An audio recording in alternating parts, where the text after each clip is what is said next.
ওদিকে যাও একদম পাঠাও ওদিকে হ্যাঁ হ্যাঁ ইন্ডিয়া কেনা যায় ইন্ডিয়া কেনা যায়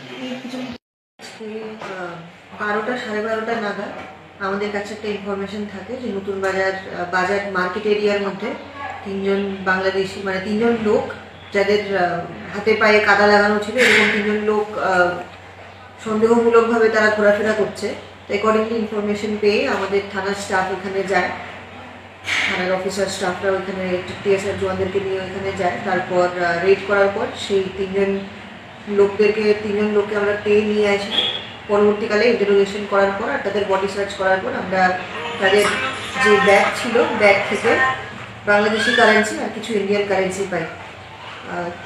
তাদের তিনজন থেকে টোটাল আমরা 3,87,448 টাকা আমরা পাই আর ইন্ডিয়ান কারেন্সি 9,010 টাকা আমরা পাই। বাংলাদেশি যারা এখানে আসে কাগজপত্র ছাড়া ওরা কাদের সাহায্যে এখানে আসছে সেটা আমরা ইন্টারোগেশনের মাধ্যমে আমরা তুলে ধরার চেষ্টা করছি। আর তাদের কাছ থেকে আমরা আরও 4টে মোবাইল ফোনও সিজ করি।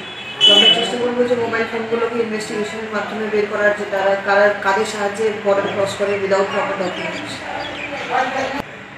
হ্যাঁ নিশ্চয়ই আমাদের গত আরও কিছুদিন আগে থেকে নতুন বাজারে যেহেতু বর্ডারিং এরিয়া আছে, যারা বাংলাদেশিরা কাগজপত্র ছাড়া এভাবে ঢুকছে তাদেরকে আমরা রেগুলারলি তাদের উপর রেড হচ্ছে।